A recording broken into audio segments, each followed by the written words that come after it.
That all you need is love. And you don't play no wrong, no. For every smile on every mile, and all the sand from the keeper's hand. Well, none of it keeps me. You'll never keep me from love marches on through the clouded bright sun, and the dreams of your past are forced on the run. When hope comes to pass, and gold turns to brass, just no love, just no love. It's here for everyone. Yes, get on down, mate. Lovely stuff.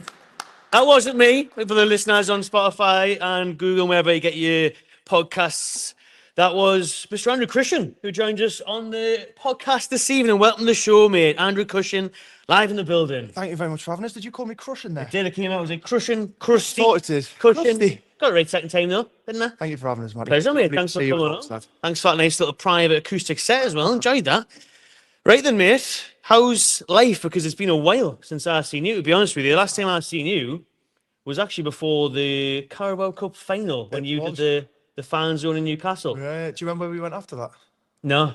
We went on the drink. We went to the Garter. Oh, I did. I went to the Garter, Brown Ale. And we took my manager to the Garter for the first ever time, and he was disgusted. I did. Everything's going fine for me. We've had a busy 2 years, to be fair. We've done America twice. I mean, when we done that gig that I met you at, the final, I was recording my first record at the time. I was down Margate, and if you remember, I came up that morning from Margate up to the Toon to come and like do that interview, and then the gig was the next night or something. But yeah, we've been keeping busy. I've done Europe a couple of times, done a couple of bits in the UK, and we've done 2 tours of America. So, and I've also recorded a second record as well, which comes out next year. So it's been busy, mate. Been good fun though. Busy, man. We're getting into all that. Thankfully, we're not in the Garter tonight. Bit better. Right, Anarchy Brewery, as always, we shout out them for hosting us. You can scan the QR code on your screen. Get yourself some war beer. You're on the war beer, aren't you? Lovely stuff. You've actually got the flags. There's the song for War Flags. That's a great track, mate. One of my favourites, that one, War Flags. Trying to play that in the intro as well, but copyright issues, so couldn't get that done, unfortunately. All in your back pocket, not mine. But War Flags, talk us through that song while we're on it then, Andrew, because that's the one that means not everyone. So we've got a couple of contacts at War Flags, and listen, they're doing an amazing job at the ground anyway, not just at the ground, but I think they're doing an amazing job around the community as well. There's various different clubs that they work with as well. But we've got a couple of contacts there, and I think somebody reached out to me manager and said it would be great if we could have almost a song that's kind of reminiscent of what we do. And I was working on a few little bits anyway, and it was an incredibly quick song to write. And I think the lines in the chorus, you know, when the flags start flying, I see your face, you know, me and boys are on a mission or whatever it is. Anyway, absolute disgrace. Absolute disgrace. That's the what. Yeah, so when all that came about, we kind of went back and we sent in that song, and I said it would be a really fitting subject to call it War Flags as well. And it's about escapism, and it's about you know, trying to forget about, you know, if you're in a bad way or something like that, because I think that's what a big thing. I think that's what football does. I think it's a big thing, not just football, but a lot of other sports. You know, for me, if I'm going through a bad time, getting up on stage, I kind of forget about everything for 90 minutes or an hour, whatever I'm playing. Similar to when people go to football, you know. So I wanted to write a song that symbolises that about escapism, and it's tied in well with the War Flags, it's tied in well with Newcastle, and it always goes down well. So that's always a positive. I like that, because the escapism is very true, you know. Like, I think back to COVID times now, when we were all locked down, all the football was played behind closed doors. I think a lot of people struggle because they didn't have that escapism. They didn't have that moment with the mates in the pub, like we're doing now, you know, drinking pints and then going to the match on a Saturday. We missed that, and it's so important, isn't it? And it shows that it was nice to be in touch with the Northeast culture as well. And for me, like you just said there, now you've toured America and stuff, and when you're putting out songs like War Flags, what's the reaction to that out there? It's always a nice little nod to being back home. Obviously, it goes down incredibly well in Newcastle, and it's always a pleasure to play that song up. Yeah, but when we're in America, you know, people latch on to the la la las. It's an easy thing for people to say. It's quite funny when I put it over there. You know, if there's any musicians watching this kind of playing venues, if you haven't wrote down a set list, which I normally don't, because I'm incredibly lazy, we'll give it to somebody else to print off. And it is amazing how many times they put WAR, as in war drums. Do you know what I mean? War flags even. But yeah, it goes down well, pretty solidly everywhere. I think it's quite it's an easy thing for people to tag in with. We've actually got Jim here in the chat who had the pleasure of watching the Crystal Palace match with yourself last April in a Nashville pub. Yeah, you on his US tour. Yes, small world, eh? It was it is. That was a good day. That I remember there was somebody because there was a couple of Toon fans in there, and I remember speaking to this one guy, and I hope he doesn't mention it. I hope he doesn't mind me saying I can't remember this guy's name, but I was very intrigued by, you know, how they came to support Newcastle. And there was this one American guy, and I'm not going to try and do the accent, but I might try and do a little bit of it. But I said, you know, what's the reason why you support Newcastle? Do you know what I mean? And he went, well, kind of me and the guys. That was terrible. You got to keep doing it. You know, me and the guys when we were at college, we like to stay up drinking late at night. And we were trying to watch the English Premiership games, and we all had to pick. I'm not fucking doing this voice. And we were trying to watch it, but we all used to watch the Premier League to stay up drinking. And the only team that hadn't been picked was Newcastle. So that's how we came to support Newcastle. And I thought, fucking hell, I'm a diehard fan all my life, and I'm sat in a pub with you guys, and you have just kind of fell into it. But it was good, yeah. He was rooting for the underdog. I like it. You know, you picked the worst one there. And I probably just offended a lot of them by the accent as well. So I do apologise. But on to the modern day then, Andrew. You have got a new album coming out. The new single is out now. Tell everyone about that. Yeah, so the new single's been out for a week now. It's my first release in the last 13 months, I think. So it was always quite a nerve-wracking thing trying to get back on, you know, full album campaigns and that kind of stuff. Because I've been touring so much. We've been touring the first record now for well over 12 months.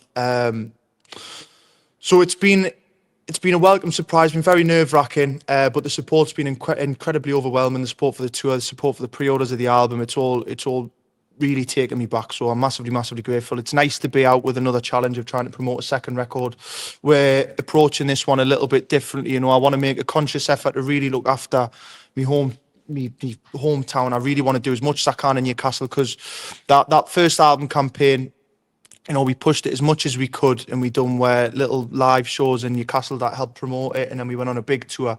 You know, I really want to try and unite as much of my Geordie fan base as I possibly can with this second record by doing little pop-up shops and intimate stores. And, you know, we're in Anarchy Brewery. We're going to try and do something with maybe a Cushin ale or kind of something like that. Do you know what I mean? So we're approaching it differently. It's a challenge and it's hard work, but we're in early days at the minute, and I'm ready to keep on grafting with it for sure. What can people expecting from the second album compared to the debut one? Well, the first album was incredibly honest. You know, I was processing a lot of the stuff that kind of had me going into music from an early age. You know, a lot of loss and hurt, really, which I was kind of putting into songs as a way of therapizing myself. Don't know if that's the right fucking word, but a way of going through therapy myself was like, I'm going to do it through the guitar.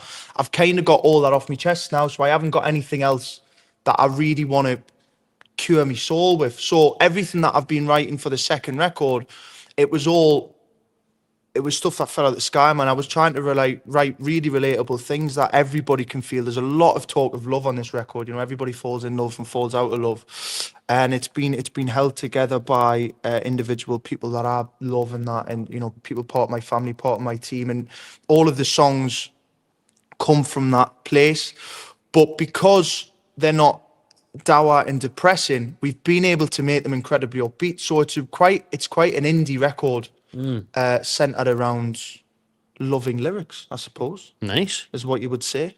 Might be fucking shit, you never know. I'm sure it won't, mate. I'm sure it won't. I like it. I like the sound of that. We'll look forward to that one coming out. When's the release date for that one? That comes out on the 2nd of May next year. 2nd of May, and who knows, might be back here for a little appearance. But if you're not, you will be touring again, of course. You mentioned, you know, you've done the likes of Nashville, but you're also starting this one off in Great Grimsby. Yeah, well, do you know what we've done? Shout out Thomas Turgoose, friend of the channel. Yeah, he's a good lad, Tom. He's a good lad. Terrible golfer, but good lad. Yeah, I was telling you before the interview, I done a little show in Grimsby a few months ago, and I fell in love with the venue. I fell in love with the people that turned up at the gig. It was like a Friday night in Grimsby. It was sold out, and it was just a ruckus. It was like carnage in the pit. It was mint.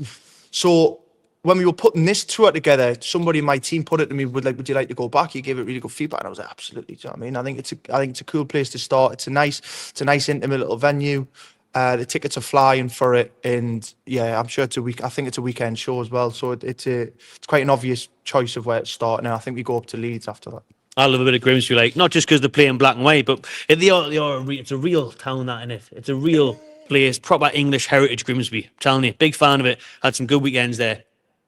I will be gone. We'll be joining you on too on that one, like, definitely. Are you coming too? Oh, I will come too. We've got a great history in Grimsby. We'll send a message. I'll send you the ticket link. Aye, cheers that, mate.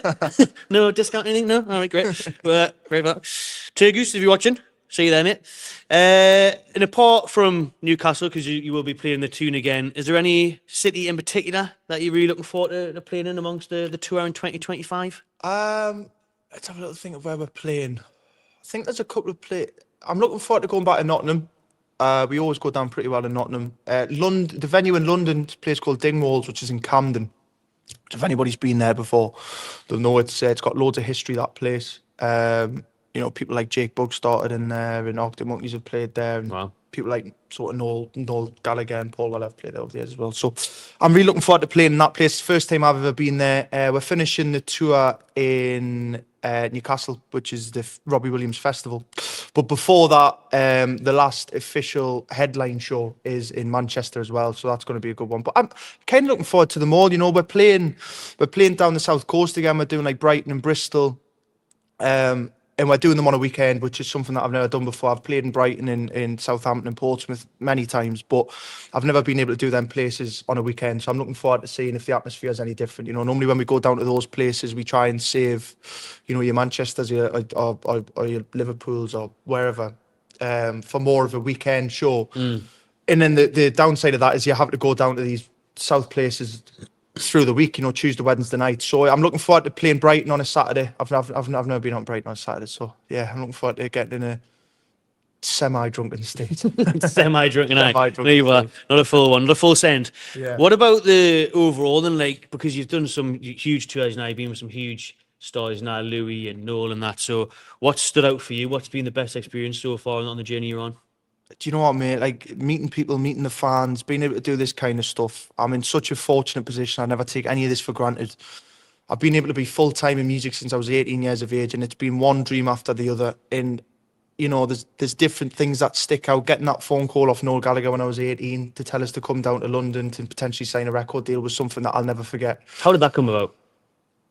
Do you know what? To this day, I still don't really know. I was doing my first ever show in the Middle Club in Baker, which is where, I've had family who've drank there over the years. I used to play darts in there, and I was doing a little turn upstairs. I was supporting an Oasis tribute band called Oasis.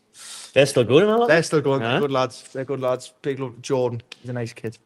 And so I was doing that, and my manager Lee used to know Noel Gallagher somehow from back in the day, and he sent a little video of me performing Waiting for the Rain just on his phone. He sent it to Noel one night when I presume he had too many red wines, and he just kind of rang us the next day and said, listen, I've sent your song to Noel Gallagher, and he's got back in touch, and he wants your number and he wants to get in touch with you. Wow. And it was just like, I think I'd done 3 gigs by that point, because it was like 2 weeks had passed. So I'd done like 3 gigs in my life, only ever covers with the occasional original song. So to have someone like that come into my life from that early on, it was just unfathomable. I was going through various things at the time. I lost a couple of really important people in my family. So to have all of that despair, and then out of it comes something as pivotal and something as big as having Noel Gallagher ring you and tell you to come down to London, it was just monumental.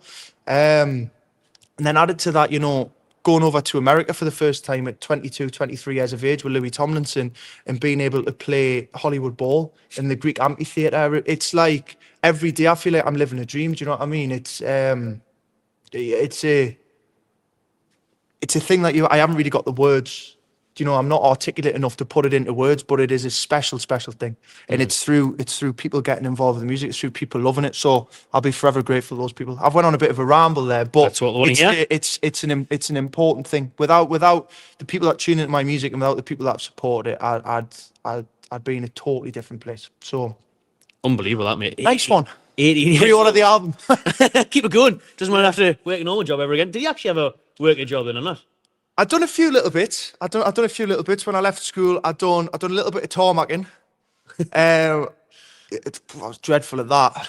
I think I've done that for a few weeks. I worked in an office.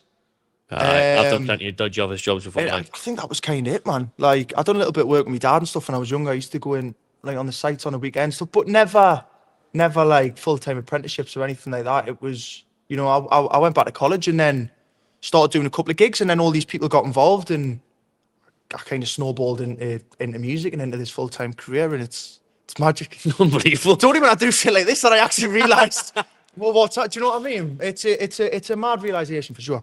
This is a therapy session in itself. It's a podcast, isn't it, really? Because it's just like a conversation. So that's it. Yeah. Sometimes it takes you when you're telling the stories of things that have happened. It can be quite a, you know, mind blowing thing. Realisation that holy shit, my life's actually kind of good. Yeah. I'm doing all right, aren't I? I mean, it's I forget what day we're on now, but we're drinking. Which is always a good thing. It's always good. What's it, Wednesday? Dunno. Drinking on a Wednesday. There you go. We're not getting semi-drunk tonight, say that, mate. Full send. So, whereabouts in the Toon are you from, Andrew? So I'm originally from Baker, and I live in High Heaton now. I live just up the road from the Anarchy Brewery. Oh, I tell you what, it's been I'm lovely. not going to put my address in for obvious reasons. Yeah. Oh, lovely stuff. So, let's get on to Newcastle United then, is what is predominantly our fan base, funny enough. Yeah. Our followers, that's what they like to hear about. We have got a lot of your followers in the chat as well, and we've got questions that have been sent in on your Twitter and stuff as well, so we'll get into them towards the end of the show. But as a Newcastle United fan and from the area, Andrew, what is your earliest memory supporting the Mags? So I have got many photos, and my mother's got many photos of me hand in hand with my dad going to the matches from, you know, knee high. But nobody really remembers that kind of stuff. So I'm going to tell you my first ever memory.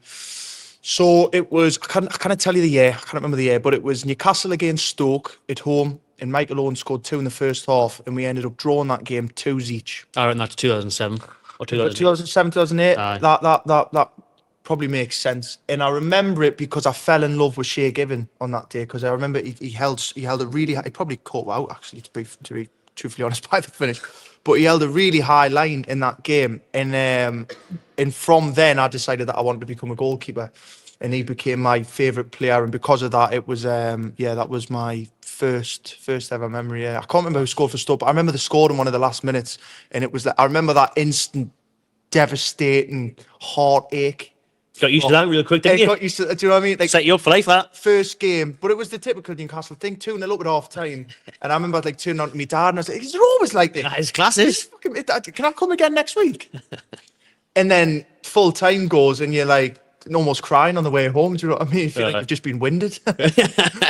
I love Shea, man. We did a hosting with Shea a couple of months back. Hosted an event with Shea, giving like a live audience thing. Yeah. But Shea's class, man. He's amazing. He's amazing. I've you know, he sent me a couple of messages on social media and stuff, just wishing us good luck. Like a true gem. But we went to I was at a sportsman's dinner that he was hosting, or he was doing some talk. I think going back, I think it must be a few years ago now, when just before I went the first time in America, and he asked, and I was honestly, it's like, you know, I met loads of amazing musicians, but when you meet footballers, I go back to that 7-year-old kid. It's like there is a superstar. Do you know what I mean? And I remember I was sat on the table with Shea, and he was asking like if you could be roadie for America and all that. And we were having a laugh. And the only thing I could think of to say to my childhood hero was, "Are you still working for Derby County?" that was the only thing. And had he been sacked at that point? No? I think he'd been sacked at that point as well. And I remember coming away from that table thinking, you know, I could have spoke about like all of the iconic moments that I remember growing up, like the gloves that I'd see him wearing, and I'd go out and buy them next week. And the only thing I could think of to say was, "Are you still working for Derby County?" How's Derby treating you? How's Derby treating you? Oh, what a legend she is, though. What a bloke. Is he your favourite ever Toon player then? I think so, mate. I think so. Yeah. I think so. It was as I say, it was massively influential on me to want to play football, and obviously I went on to be a goalkeeper for many years, and it was it's all down to watching that. But it is what it is, and it's like if you see somebody that you begin to idolise, and they're a centre forward, you instantly want to become a centre forward, don't you? It's quite a normal thing. I love Noel Gallagher, hence why I rip off the majority of his songs. It's working out alright for you, to be fair. He's doing all right. Eh? So, what was the crack with the football? And then never a chance of that getting anywhere professionally as the job. No, I'd like Any to. next shake of it? I'd like to blame it on a dodgy wrist or something like that. But no, I think being realistic, I don't think it was ever going to happen. But I played up till the age of 18. Played in FA Youth Cups and various leagues and all that kind of stuff, and county trial or whatever. Do you know what I mean? I done all right. I was a good goalkeeper, but I was still playing till I was sort of signed. It was quite it wasn't like I fell out of love with football and then started doing music. I was kind of trying to yo-yo them both. But then when we signed my first deal, if I was to go and goal and break my finger, break my hand, it comes into 3 months that you're not able to gig for, which is obviously now my income and my job. But it was a sensible decision, but still miss it. You miss like the camaraderie and the dressing room talk and all that. Definitely, aye. What about the best game ever then, Andrew? Because from the old debuts of Stoke City, draws with them, honestly, PSG in that last year, we got the Champions League game. So I was on my album campaign then. Had priorities. So I was absolutely devastated. All my mates went. We were in various group chats of like sorting flights out to go over to Milan and all that kind of stuff. I couldn't do any of them. We were touring up and down the country. We'd done a fair few full band shows, and then as soon as they finished, I'd done my album signings. And the PSG game, I was in Coventry, and I was halfway through the signing with the match on my phone, and it was when Longstaff scored. And I cancelled the rest of the signing, and I was in this play, very similar to this actually, but there was like when you were at school, like a projector coming down. There was a projector, and I had this app on my phone, this totally fine streaming app on my phone, fully legal. Yeah. Which I then we managed to get it linked up to the projector, and I remember saying to everybody at the sign, I was like, "Listen, I'll still sign everything, but you just want to watch the match with us first." And I watched the full match. So I watched the PSG game when I was in Coventry. My favourite ever game. I've got fond memories of the 5-1 on Halloween. Yes. Very fond memories of that. I remember watching that with my dad. That was a good day. That was a good day. I remember that. Well, because you played in Germany quite a bit now last year. It's a shame we didn't align with the Dortmund fixture. That was a dream, wasn't it? Well, that was it. Well, when we were in America as well. I met you over there, didn't I? I remember speaking to Lee, man. Right, yeah. I think Newcastle had a couple of games over there, and I was speaking to one or two members of the staff and a couple of players, and we're trying to tie it in with, I think it was a few of them wanting to come to the show, and I was going to try and get the game. But it's like, you know what it's like when you go to these massive countries, it's, they could be that close together on the map, but it's still a 7-8 hour drive. So exactly. it just wasn't feasible in the end. But I'm sure, hopefully there's time to go and see Newcastle play in Europe or in North America at some point. Hopefully, mate. Before we get into the hot stadium topic that's been doing the rounds lately, I'm sure you've seen, should Newcastle extend St James's Park, or should they move to a brand new stadium? What are your future goals? And Andrew, obviously the tour next year, the new album, but what about that one day? Surely St James's Park would be that would be lovely. That would be the dream. We'd done. I was lucky enough to get a small taste of it when the Magic Weekend I was in Newcastle. You're on the pitch, weren't you? And we went on and I kind of walked on the pitch and done a few songs and upset quite a large number of rugby fans as well, might I add, because I seem to remember shouting, "When's the football on?" So yes, I got a bit of a taste for it then. Listen, St James's Park would be a massive dream. So would going to do the arena. It's always nice to have them goals, aspirations and stuff like that. I always wanted to do the City Hall when I first started doing music, and then last year we managed to do 2 nights at the City Hall, which was monumental. So we're definitely going to keep on striving for St James's or for the arena or something along them lines. Yeah. Class. What's like the ultimate goal for you? Is it just to keep doing what you're doing and keep living your dream, really doing this as a career? Yeah, do you know what I mean? It's kind of what I said before when I went on that mad emotional rant. So fortunate to be in this job anyway. There's a lot of the things that I set out to do that we kind of achieved, within the first few years. It was like I sat down and I kind of thought myself, who would I love to work with? And it was all my heroes from being a kid. And then we ended up, working with Noel Gallagher, supporting Paul Weller, supporting Stereophonics. And then it was like, right, I'd love to go over to America. We ended up we went over there with Louis Tomlinson. So we're ticking things off at quite a steady rate. But I'd love to go somewhere that I've never been before. I'd love to do Japan. I think Japan would be an amazing thing for, like, I just, as a personal dream, I'm not one of these people that would just go and visit. I've got a little bit of a thing with myself that I don't tend to visit places unless I've had the right to play there. And it works out as an incentive for me to try and get to that point. But I'd love to do Japan. I'd love to do Australia.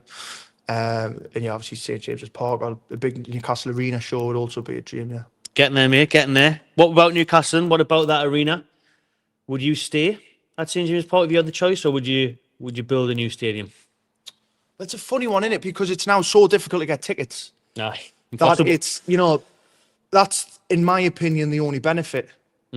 I've travelled around Europe, around North America, around the full of the UK. I tend to go to more away days now than I do home games. And it's for anybody that hasn't been on an away day, or anybody that's been on one or two, we've got it incredibly good with how we've got a proper big city centre stadium. Do you know what I mean? You fall out of St James's and you fall into a pub, and you go to various other clubs. I'm not going to name places or anything like that, but you go to some other clubs and, sometimes you've got a 25-minute walk to the nearest train station or whatever, if you go half an hour taxi or whatever. So we've got it really lucky. So the only benefit that I see with that is the fact that you can get more people in. But is there not? I wouldn't be against building on the ground. I wouldn't be against that. Extending the current stadium? Yeah, I wouldn't be against extending the current stadium. I don't know the status of doing that, or, legally. I don't know if that's feasible or realistic, but I wouldn't be against that. But, taking St James's Park and putting it somewhere else doesn't really lie well with me. But again, it's not my decision. I'll still be there regardless. Aye. So. For me, that's the whole point of this. It has to still be in amongst the city centre, doesn't it? Really. Well, that's it. If you're gonna put it on the other side of the water, for example, you've instantly lost that connection with the community. I think the beauty of my day going to St James, if I'm going to match, it's like up. Couple of pints in the local, over at the Labour Club, walk up to St James's, finish St James's, walk back down to the Labour Club, into town, win, lose or draw, you have a good night. Do you know what I mean?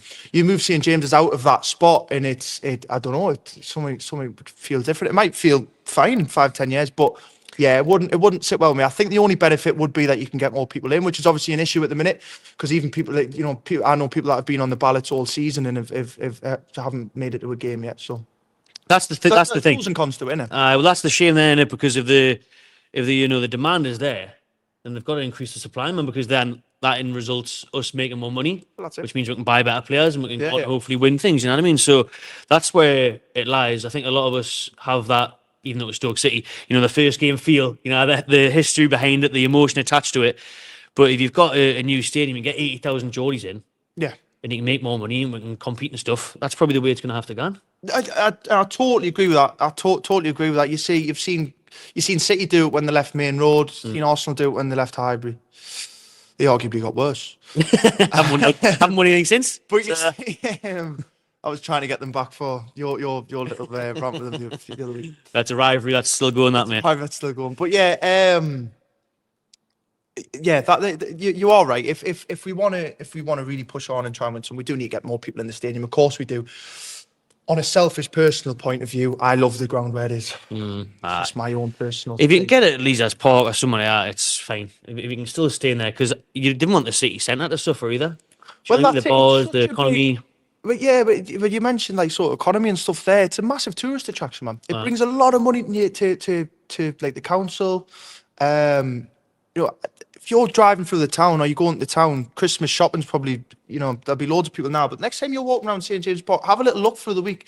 And the amount of tourists that come in and get photos taken outside the ground or with the Shiraz statue or kind of what have you, it brings a lot of money into the city. So as long as they didn't lose that, then I think it'll be fine. On a separate note, this week, unfortunately, we had a bad result on Monday night against West Ham after looked like we'd turned the corner. But we got our bubbles burst by the Hammers a little bit. However, there is still some scrutiny on the manager, which I've personally... Actually, I'm not going to tell you my personal opinion in case you haven't listened. But what do you think about Eddie Howe, and is he the right man to lead us forward? I'm not against Eddie Howe at all. took us. We're not massively different from the team that we had sort of last season, and we're making small improvements. I think he's still the right man for the job. I still like the way that we play. Sometimes luck goes against us, and I might get a lot of stick for this, but I watched the game on Monday night, and I thought we should have had 2 or 3 by the end of the first half. Do you know what I mean? Sometimes luck goes against when it was that second goal. We were completely done on the counter attack, and there was probably individuals at fault. Not my place to sit and point the finger at those individuals, but I'll do it. Yeah, you can do it. Let's whisper it was. But yeah, it was one of them. And listen, I'm in the same boat as you, man. I watched the Chelsea game in the cup, and then I sat and watched the Arsenal game, and I thought we turned the corner. I really did, and I thought we're going into that game on Monday night, and I've started playing darts again, and I was watching it in the pub, in between the game, and I couldn't believe it.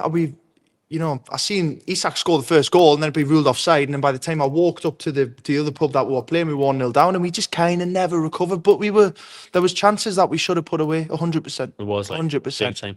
Speaking of your song War Flags, I think the man of the match was War Flags. To be honest with you, that Isak display, it was brilliant. Yeah, the display was brilliant. Yeah, class, man. The display was really. It's a shame that that game had the potential to be so good for me. Under the lights, off a great run, and you have to say the international break came at the absolute worst time for us. That international break, man, the third one already this season, broke up our momentum, and then Isak does go through, scores just offside, and then we're wasting chances. This is the thing when people that was a lot of chances wasted. I think there was that one Isak chance.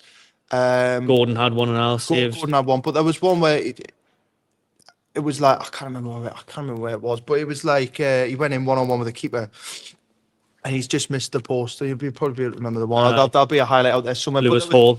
There was definitely one that he should have buried in Gordon and Hall and stuff as well. But something goes against you, man. It's like I'm still very much an optimistic person, and I'd like to think that one bad result isn't gonna ruin for the next few games. I'd like to think that we can bring back that form that we showed against Arsenal and Chelsea. Because the Premier League's so tight this season. I've never seen a league like it. Because if we had won the other night, we would be 2 points off Man City. But because we're lost, it's all doom and gloom. So still a long season to go in there. We're going to lose the next 5 anyway, mate. Well, I hope so, eh? Pep Guardiola, he's clawing his forehead off. Doesn't know what to do with himself. So everything's up in the air. Yeah. So if Newcastle can get some consistency, is the key in it. Because one week we're beating Arsenal, and the next week we're losing against West Ham. We've got Crystal Palace on the weekend, and then the next home fixture is a week tonight against Liverpool. It'd be typical Newcastle to go and win that, to be honest with you. Yeah. But Liverpool is our bogey team. That's the team that normally puts it against it. Yeah, especially at War Place. It's always a killer when they kind of beat with St James's, but it's one of the few big teams that turn up at St James's now, isn't it? It is, which is a good thing. I think we kind of said that before. There's loads, and you actually said it. In the midst of the discussion, let's call it, with the Arsenal fans. There's a lot of big teams I think that can just roll into Newcastle now and take points, and it's became quite a tough place to come. And then you say that, and then Monday night, when you should have had 3-4 goals, you get turned over 2-0 off West Ham. So I'd rather play Arsenal and Liverpool and City and Tottenham every weekend. I would, and I think the players would. I think the players get more of it. Yeah. The players get more for it than your West Hams or your bottom half teams and that. Well, it's similar to music, isn't it? Sometimes when you go out and you see a crowd that's full and jumping around, you turn up a bit more. Do you know what I mean? Definitely. And it's another thing to see. I'm not saying that I do it. I always give 110% no matter where I am. Well, you just did in front of us, few people in here. So there's obviously a sort of similar thing. Sometimes I've done loads of gigs where I've been supporting, and sometimes you go out and you go, there's the crowd's only a tenth full of the capacity, and sometimes you go out with that feeling. Maybe it's a similar thing for footballers. I don't know, because I'm not a professional footballer, but I don't know. Is there a mental block of you going out and you're thinking, right, they're 15th in the league, these, however, we should be able to waltz this. You know what I mean? Is that a bit of a mental factor as well? I think you're right. I think there's definitely a part of those players that raise their game. Yeah. When they're coming out the tunnel and they're looking at Haaland or they're looking at whoever from Arsenal, what I mean? They go for it a bit more, because it did have that feel on Monday night where I don't want to see the players thought that could just turn up and win. I don't think they did. I think it was wasteful. Yeah. But there definitely is that. And I think the crowd can sometimes lift to the next level, because we're obviously going to get up for Liverpool next week, to be fair. The atmosphere will be a lot better than it was on Monday night against West Ham. So we may have some blame in that now. So Yeah. yeah, saying we raise our Yeah. levels. Like, look I agree at with that. I agree with literally that. like the Champions League. That PSG night was just something special, and that's why. It was Yeah. the first game in the Champions League for years, and then you roll it back to a couple months later against Dortmund, and it's not quite the same. Yeah. So The only thing I'd be worried about is if are they turning up because of the challenge or are they turning up because of who's watching them? Do you know what I mean? You get a lot of speculation now in the press with who's looking at which players. You know, there's obviously been interest in Bruno over the years and obviously Isak now as well. So, you've always got that little worry as well when a player like that turns up and has a blinder against an Arsenal or against a Chelsea. It's like, are they doing it because, they've put got... themselves on the window. Yeah, precisely, yeah. Aye, I mean Gordon did that with Man City, didn't he? Played really Yeah. well, scored the pen, Yeah. got himself a new contract.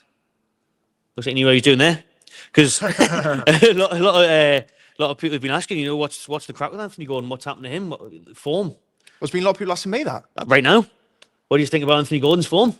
A lot of them know him. Is he to blame? Do you not know him? Give him a ring. I've never met the lad. I don't know. He's a nice lad. I've met him. Good, but his form isn't on it, to be fair. And that's the thing when we're joking earlier, whose fault was it against West Ham? Well, probably everyone's, to be honest. I don't think anyone really turned up in that game, Yeah, especially the big players. I agree. What do you reckon of Bruno Guimaraes as captain? Because that's a big debate we've had on the podcast as well. It's a proper open a can of worms conversation, isn't it? Because it's like, I don't know. I mean, okay, well, here's a different question. Who would you put in instead? And based on the fact that, obviously Trips came on Monday, but he hasn't been a prominent figure in the starting 11. Who would your, in that team that played against West Ham, who would your captain be? See, I think in that lies the issue, to be fair, because there's plenty of players that are good enough on paper to wear the captain's armband, like skill-wise, professional-wise, but leadership-wise, there probably isn't there? No. Dan Burn wasn't there. I think he'd be a top leader. Shaw was there. Maybe he could be a shout because he's been up for a while. But he's one of the more quiet. veteran players now. But yeah, again, it's a little bit too quiet. It's a funny one. I think obviously Bruno's an incredible talent, and obviously he's been massively influential at Newcastle. Is he a captain? I don't know, but that's the reason why we're not in the position to make those calls. It's a funny one. I mean, for me, when you look at stature and you look at vocality, you'd put, in my opinion, you'd go someone, maybe it's even Nick Pope. Do you know what I mean? But then when you give him the ball and you put it out for throwing, it's just, I don't know. There's kind of peaks and troughs with giving each and every one. I think Trippier was the obvious choice to be a captain, but as you say, because he's kind of in and out of the team at the minute, it's a hard sell in it. But hopefully they sort it out soon. Funny, we've listed a lot of players there, obviously post takeover, shows the impact they have had. Yeah. Where were you on that night of the takeover, Andrew? Where was I? What was your memory? Because we know obviously a lot of people were celebrating at St James's Park. I wasn't. I was actually in Southampton at the time. I was definitely celebrating. I was hammered. You were probably doing a show, something somewhere. You playing darts in a pub, maybe? No, I was doing a show. Stopped it. Stop the show for everyone. Wait there, everyone. You can't be taking over. Phone call. Need more signings. Right, need more songs. I was definitely doing a show somewhere.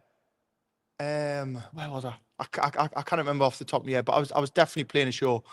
But when you got that news, what a relief! Oh, it was amazing. It? Well, do you know what? My band, we've got at the time there was two lads from Nottingham, a guy from Teesside, and then another guy from like sort of Gosforth, but he's not a massive avid football fan. So it was only my sound guys from Birmingham. Like it's not so much. I try to instill a little bit of Newcastle on everyone. You've got to pay some interest. Even the sort of Middlesbrough fans got to pay some interest. You know what I mean? But it was only really me and like me sort of management that would kind of get it. So we were jumping around the room like lunatics, throwing Jack Daniels in the air. And you've kind of got like the sound guy and the two lads from Notts. Again, he's like, what the hell's going on? It's like, have Newcastle won something? And I was like, no, they've been taken over. I was like, what? They've been taken over? What's going on? I was like, no, man, it's a good thing. It's a good... They didn't get it anyway. But we were doing a show and we celebrated responsibly. Chloe says Birmingham. Were you in Birmingham that night? That's what she's referring to. I might have been. But I tell you what a moment for the club, for the city, and we're still haven't quite obviously achieved success in that time. We've had Champions League. We've had that cup final where you obviously played the fan zone in the Toon. Well, you could argue that the Champions League was a success in its own right. Do you know The what I PSG mean? game definitely was. The Aye. PSG game was huge. Both home and away, to be fair. We got robbed. Should have got through that group def. But, you know, we came close. Even the AC Milan game at home was tough. I mean, that was horrible. That was an Horrible awful game to take. That was a really tough game to take. I've seen That was positives in that. Of course there was, do you know what I mean? And I think we would have done well in that season as well, had it not have been for the amount of injuries that were accumulated. You obviously played in the fan zone. That was in Newcastle for that Carabao Cup final as well. That we talked about at the start of the interview, where I interviewed you pre that event. I was down at Wembley. Got to see it in the flesh. What a waste of money that was. But, you know, what a great experience it was. And like the day itself, Box Park Wembley was unbelievable and everything else. But do you think we're getting any closer to winning that trophy? I mean, to be fair, we do have a quarter final coming up in the Carabao next month. I mean, I hope so. Only time will tell. I don't want to sort of count my chickens just yet, but you never know. I mean, it's got to come eventually. It's got to come eventually. I hope so. Bloody hell, I mean, people in the chat have been saying that though. You know, 60 years old, haven't seen one out. Yeah, well, that's it. That's the tough thing, innit? You know, I remember there was footage of the final one, and there was that guy walking into the ground getting himself really emotional, just on Sky, and that there was just. I don't even think you had to be a Newcastle fan to realise, you know, the importance of a football club on that individual's life. Do you know what I mean? So I'd like to think for fans like that who have followed the club for years and years, that it does come sooner rather than later. You know, as awful as it is when we watch Newcastle lose or get beat, we've got a lot of time to hope and watch them try and succeed some. Do you know what I mean? I'd love to see them win some of the next few seasons for those people that have followed through, you know, really dark times and followed for, you know, some of them 50, 60 years. We need to do it just to get that off our back, I think. You know what I mean? To get it off with. Well, that's it. It could be that thing where, you know, as soon as we win one, that's it. Champions League the next season. Yeah. Premier League, FA Cups. Trebles. Yeah. The lot. A BAFTA. Yeah. Absolute lot. I win a lot. Brit Award. Win it all. Brit Award, right? Lovely. Any plans if Newcastle did win a cup? If we're going to say any plans if they won a Brit Award. You want to be there for it? I've been trying to sing on it. Any plans if they did win a cup? You know what I mean? You've got to have a celebration gig or something for that. I think it would be one of those in the spur of the moment things. Yeah. You know, like anything sounds amazing in the first 30 seconds, like you're great something. I mean, there's a song waiting to be written, that, and it's surely time reached the anthem for Newcastle finally win a trophy in bloody 60 years. Oh, there's a challenge, that. There you go. There you go. Set your challenge there. I want to feature on it, little lad did. Something like that. Just back to that, then, I think it leads me into the question at the start of the conversation for that one, really, is that is Eddie Howe good enough to be that man to lift us a trophy? Then what do you say to people who are saying we need to get someone else in? But you've got to see how far we've came, first of all. And I know that the Takeover has been a massive pivotal point. I know that we've had a lot of money put into the club. We haven't really been able to spend anything this season, which has really hurt. And you've got to look at last season with the amount of injuries. I mean, do you remember the Bournemouth game that we played last season? Oh, mate, ridiculous. I think we had something like, it was something in between the start 11 and the full squad. I think it was something like 7 under 21 players in there. And we had 3 keepers on the bench for We had 3 keepers. 3 months. There you go. It's like, so last season you've got to forget about. You've got to put that as a bit of a write-off. You've got to see, you know, we had the good times and the big nights and all that, but in terms of what we had to use, it wasn't quite there. Season before that was massively overachieving. In this season, we're kind of going a little bit steady. Obviously, Monday was a massive bitter pill to swallow, of course it was, but still a lot more games to play, and we can come good. And listen, we've watched Newcastle in the last few years. When they turn it on, sometimes we can go on 5, 6, 7 unbeaten games. We've just got to hope that we kind of turn that form on. I'd give Eddie Howe more time, man. I'd give him more time. He seems to, in my opinion, you know, when you watch him in interviews and stuff, I think he talks really, really well.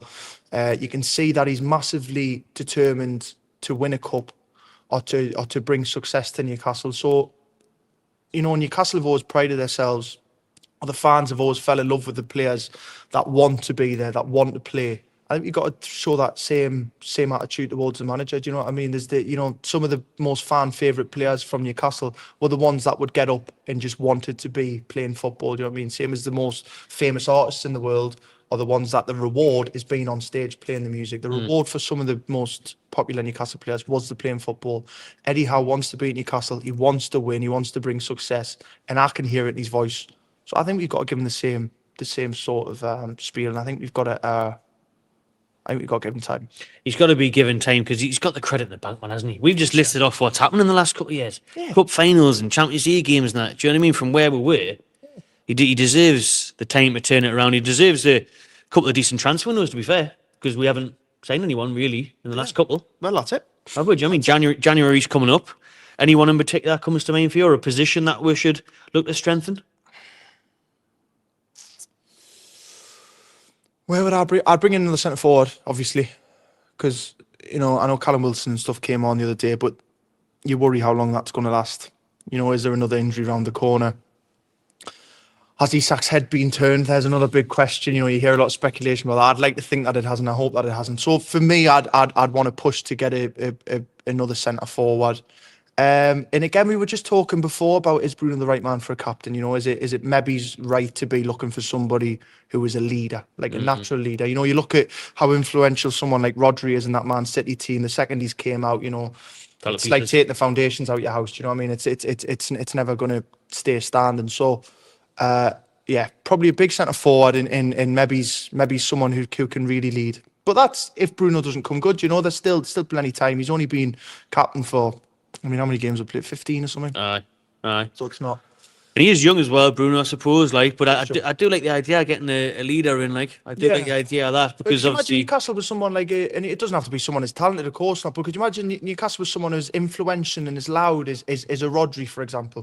Somebody to just really rally the troops together and say, right, this is what we're doing, this is the line, and I think we saw that with Trips when he first came in. Yeah, I agree. How good he was with that first year or two, and he's still decent. But I mean, he's 33 or something now. It's the first game, wasn't it? I remember the first game was the cup game. Was it Cambridge? Cambridge. We got beat, but you could see his presence. Well, he tried to drag all the players out the changing room to do a round of applause for all the fans that came out. If you remember, and there was there was massive. You could see massively divided then because there was a lot of players that just went straight to the sort of changing room. Well, used to that. That's it. But I think it's quite important having a leader like that. Yeah. Definitely as well. This weekend, we've got Crystal Palace. You said you're a fan of the away days. Have you been to Selhurst Park before? One place I've never been. You're lucky. Going to Ipswich. I want to go to Ipswich, man. I'm going to Man United as well. It's miles away, Ipswich, don't it? I looked the other day when I was watching them play by United. Like 5-hour drive or something. It's near Alan Partridge country, that. Norwich, innit? Norfolk Live. That's a trek, that, but you've got to do that, haven't you? Can't see the Sybil Robson statue and that as well. That'll be a good away day, but Palace, it's not a good away day. I'll tell you that right now. Yeah, I've had loads of. I mean, a lot of the mates that I go out with anyway, they're all massive Newcastle fans. But there's a few of them that have ticked off, every ground, and they've never had good things to say about a Crystal Palace away day. No, it's just never been, so I can't give a point. So if there's any of my fans that are Crystal Palace fans, he loves it. You big fan of Selhurst for that. Do you know what I mean? I'm just telling you what I've heard. Invite them down. If there's fans, get in there, prove them wrong. But I'll speak on behalf of Palace, and it's a shithole. So I would not be going back there at all. Next to a Sainsbury's, just nothing happening really. Grim. Concourse is outside, soaking wet. Get your questions in for Andrew in the last couple of minutes of this podcast. We'll go on to your Twitter, mate, because you put a little tweet out there saying you were jumping on and you had 31 replies to any questions. Great. So let's pick out some of the fun ones. I'll tell you what, you can get involved. Let's have a look. You can have a look. You can pick out some ones that you'd... I like these mics. Oh, nice, aren't they? Yeah. Can I have a sticker? You wouldn't even give us a ticket, you gig? I'll give you a ticket, and we've got this one. I'll give you a ticket if you pre-order the album. Deal. There you go. See you in Grimsby. What's your plan to put Runaway on the second album? Asks Brooke Lynn. Runaway. So Runaway was a song that we done on an EP a few years ago. It's very acoustic. Second album's all done now, unfortunately. We have got a couple of the back catalogue that we've remixed and remastered to put on a bit of a deluxe. But I can't give away which songs are on there yet. It might be Runaway, it might not be. You'll have to pre-order it and find out what it was. I like it. I like it. We'll put the pre-order link in the description. Paradise asks, what inspired you to write your second album? Yeah, but again, I suppose we touched on that on the start of the interview, didn't we? It's the first album was incredibly honest, and I was writing about things that I'd gone through or things that I was struggling with. Second album, I didn't kind of have that cross to bear, so Everything that I was writing was really natural, really relatable stuff. There was a lot of songs on love, falling in love, falling out of love. You know, I tried to write more universal lyrics as opposed to observational on the second record. But it's all incredibly upbeat and very indie, and it's available now at www.andrewcushin.com/preorderthealbum.com. Nice, like it.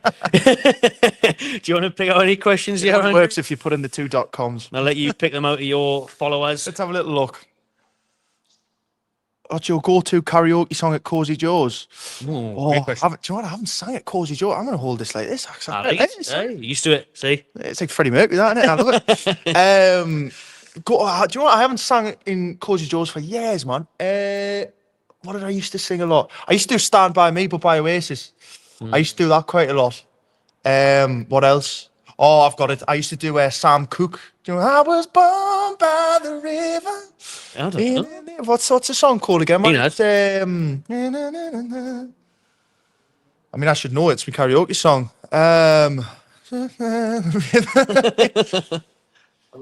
long time coming. That's the one. A long time coming. I used to There you think go. that a lot. I mean, I should know that. I sang it. Bit better than mine, like my Go on, what's yours? teenage dirtbag. Yeah. I got 2 tickets to fire. Yeah, Yourself, eh? I can't do that. Oh. Few more of them, you know what I mean? You'll stitch me up with it though. Her name is Noel. That's great. What was your favourite show during the Waiting for the Rain tour, which was my last tour, not counting the ones in Newcastle? Obviously. And the ones in Newcastle were 2 City Hall shows, so they were. I loved those shows. Favourite shows on that Waiting for the Rain tour on the UK leg was we had a brilliant night in Manchester. That was towards the end. We really enjoyed that one. When we went over to North America, why did I love it? I loved Minneapolis in North America. That was amazing. And then the ones in Europe on that tour was the Cologne show was probably my favourite on the European show. Nice. But they were all great. They were all great in their own right. How many songs can we expect on the new album? So there's going to be 16 songs all in all between that one and the deluxe version. So 16 tunes. Nice. Spoiling them with that. Yeah. Could be 2 albums that these days, huh? It's gonna be good. There you go. There's a few more. I didn't see these. There's loads, What man. inspired the album cover? So that was inspired by a Kinks record called is it Muswell Hillbillies? It's called. So if you have a look at the Kinks records, we wanted to do a modern version of that. And I think we've done it justice. Yeah, I think it's good. Any more, mate? Or are we enough? I want to do a few more. You've got loads of questions flying in, to be fair. What we're doing? Let's have a look. They're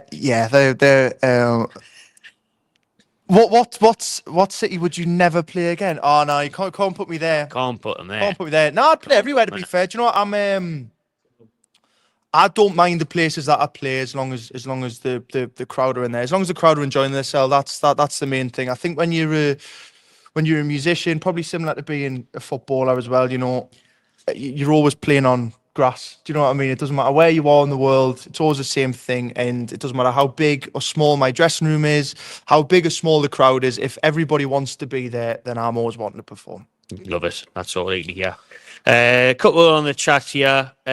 Andrew, will you play at St. James's soon?